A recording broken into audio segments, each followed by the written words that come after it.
Salut tout le monde, dans cette nouvelle vidéo Lego, aujourd'hui, vous l'avez reconnu, on va découvrir la version en briques danoises de notre BB-8 favori, le droïde qui va sauver la situation à maintes reprises dans les derniers Star Wars. Il s'agit du set 75-187, il comporte 1106 pièces et on a même droit à une petite figurine de BB-8. Figurine qui, je le précise, dans cette version-là, est apparue dans 9 sets différents. Je vous rappelle qu'il y a eu plusieurs versions de BB-8, dont une avec plus ou moins le gros non-œil. Cette version-ci, 9 sets. Ce set a été commercialisé chez Lego du 1er septembre 2017 jusqu'au 28 juin 2019. Donc on est presque en fait en présence d'un set, un rétro, puisqu'il n'est plus commercialisé. Et l'idée de cette vidéo, eh bien, ça va être de se dire, est-ce que vous devez l'acheter ou pas sur le marché secondaire ou sur des revendeurs en ligne, à des prix prohibitifs et ainsi dépenser vos deniers. Notre BB-8 était commercialisé au prix de 99,99€ à l'époque. Alors je vous l'ai mis pour comparaison juste à côté, le Yoda qui est actuellement commercialisé par Lego depuis fin 2019.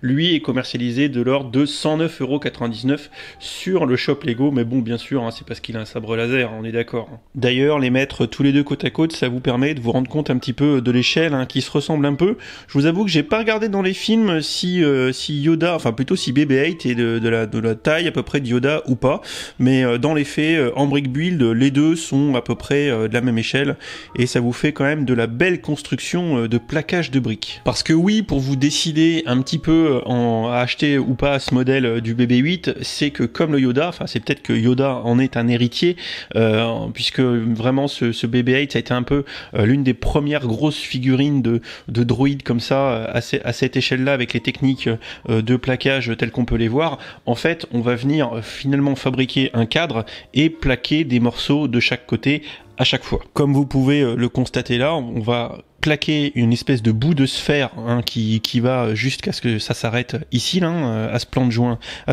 là. Ici on va en mettre un autre parti, donc on va plaquer et ça va nous permettre comme ça de fabriquer une boule, ce qui est quand même pas facile à faire en Lego. Pour la comparaison, c'est absolument pareil avec le Yoda qui est juste à côté, puisque par exemple on va plaquer tout le côté gauche qui est ici, qui est ce morceau là qui va se plaquer par le côté, ou encore la face avant ici qui va se plaquer dans cette direction. Là aussi ça va être un gros jeu de plaquage d'éléments de briques assemblés. Bon, dans l'absolu, vous l'aurez compris, le BB-8 ou plus récemment le Yoda sont des sets à vocation décorative, ils ont aucune fonctionnalité de jouabilité. Ça c'est très vrai pour Yoda, à l'exception de deux fonctionnalités que je vais vous présenter sur notre BB-8, mais qui, encore une fois, avant toute chose, vous devez le savoir, est avant tout un set d'expo à mettre sur une étagère ou comme ici, sur le bar. Alors si je vous parle de set d'expo pour le BB-8, c'est qu'en plus, parce qu'il aurait du mal à tenir tout seul, il est fourni avec un socle. Voilà, vous voyez, un petit socle sympatoche qui va nous permettre de soutenir notre BB-8 et la petite figurine, mais pas que, puisque juste à côté, un peu à la manière des sets UCS, même si ça n'en est pas un,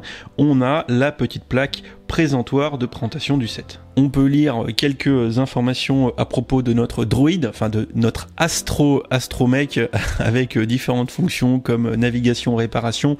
On pourrait aussi y ajouter sauver la situation, parce que je pense que le nombre de fois où il le fait, c'est un peu comme R2D2, sans eux, le film se serait arrêté très vite. Enfin, les films. Alors je vous ai dit qu'il tenait pas tout seul, c'est peut-être pas tout à fait vrai, comme vous pouvez le constater, il a quand même la faculté de tenir sur ses petites pattes sans le socle. Bon, on se rappelle, notre BB-8 c'est une boule, et on sait que quand il se déplace, il roule, mais pour autant il a la tête qui reste à l'endroit, on va dire ça comme ça. Et ce qui est très intéressant, c'est que du coup, on a un espèce de mécanisme de pivot pour pouvoir bouger un petit peu la tête. Alors bien évidemment, le mouvement est limité, mais on peut quand même lui bouger un petit peu la tête, et ça c'est cool, c'est une fonctionnalité plutôt intéressante. On peut pas lui faire le tour, ce serait pas possible, mais en termes de fonctionnalité de jouabilité, on va pouvoir quand même avoir quelques déplacements, et en plus ça reprend une espèce de forme sphérique, c'est plutôt bien pensé. Et comme qui dirait l'autre dans la pub, c'est pas fini, parce qu'on a juste ici sur le côté une molette qui est intégrée dans un des capots des côtés du droïde. Et vous vous doutez, quand on va du coup tourner la molette, eh bien ça fait tourner la tête. Ce qui est assez sympa, c'est vu que la tête est montée sur pivot, eh bien en fonction en plus du sens dans lequel on tourne la molette, ça va donner un petit peu cette fonctionnalité de mobilité de la tête assez sympa et finalement assez représentative du mouvement qu'on a dans le film. Et ça c'est plutôt sympa, ça donne vraiment un petit côté réaliste.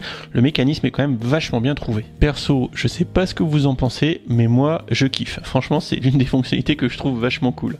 Lego a la capacité capacité quand ils veulent de faire des trucs quand même franchement chiadés. Bon alors dans l'absolu on est d'accord qu'on le reconnaît vachement bien, hein, notre droïde, un BB-8, il a la bonne forme, en mode un peu 8. On retrouve vraiment ce côté boule blanche avec les espèces de liserés de cercles orange. Franchement c'est quand même vachement bien fait. En termes d'intégration c'est pas facile en plus avec la forme sphérique, mais c'est plutôt bien fait. Quand je le mets sur la tranche comme ça, je pense qu'on va être tous d'accord sur le fait que c'est quand même une maquette représentative du BB-8, et Dieu sait que Lego des fois se gaufre, mais là c'est franchement le cas. Voilà. Et encore une fois en termes de déco, si vous en avez d'autres comme le Yoda derrière, je pense qu'en termes de display sur les étagères ou dans vos Lego Room, ça va quand même être sympa. Seconde et dernière fonctionnalité, vous voyez où j'ai ma main droite, on a ici un petit levier qui, voilà, vous le voyez à gauche, évidemment, quand on va du coup actionner le levier, ça va nous permettre de faire sortir, alors le chalumeau, le briquet, appelez ça un petit peu comme vous voulez, mais c'est la fonction de réparation puisque ça reste un astromech qui peut sortir des vaisseaux pour du coup faire des réparations. On se rappellera de scènes mythiques où il sort le petit truc, notre BB-8, et franchement c'est sympa. Alors on remarquera qu'on peut rentrer et sortir le bordel du bazar, mais comme vous pouvez le constater, la porte, elle, ne fait que s'ouvrir. C'est-à-dire que quand je viens actionner le levier, je viens pousser la porte. Par contre, j'ai pas de mécanisme qui fait que quand je rentre le chalumeau, entre guillemets, je viens fermer la porte en même temps. C'est dommage parce que la fonctionnalité est vraiment super cool, et je vous avoue que le fait que ça ferme la porte en même temps, il y aurait peut-être eu moyen de trouver une petite astuce, ça aurait été franchement badass. En bref, voilà un petit peu ce que j'avais à vous dire sur ce BB-8 en Lego, hein, qui n'est évidemment plus commercialisé. 99 € à l'époque, sur le bon coin, je les trouve en vente d'occasion ou même peut-être neuf scellés aux alentours des 60 balles. Alors n'allez pas sur les comparateurs de prix qui vous annoncent des tarots de l'ordre de 120-130 €, c'est absolument pas représentatif de la valeur du set.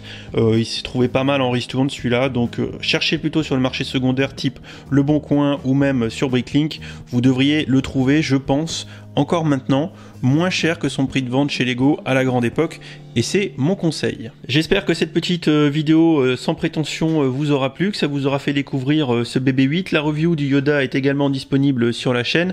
Encore une fois, sur le marché secondaire, n'hésitez pas à prendre toutes les précautions de rigueur et de mise pour acheter vos sets.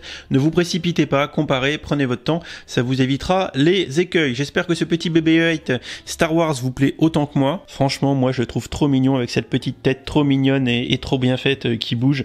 Je le kiffe. Et sur vos étagères, avec ses camarades de la gamme Star Wars, eh bien je pense que ça fera vraiment un beau display. C'est vraiment un set à avoir, mais à acheter pas trop cher. Vraiment, c'est mon conseil. Bien évidemment, si vous aimez pas les Lego Star Wars, bah vous vous en foutez, vous l'achetez pas. Si vous l'avez déjà, tant mieux. Dans les commentaires de la vidéo, dites-moi si vous avez déjà ce BB-8 ou alors si vous essayez de le chercher et si cette vidéo vous aurait été utile. Je vous souhaite à tous un bon samedi soir pour ceux qui la regardent quand la vidéo sort, et il devrait y avoir un petit stream. Voilà, je dis ça, je dis rien.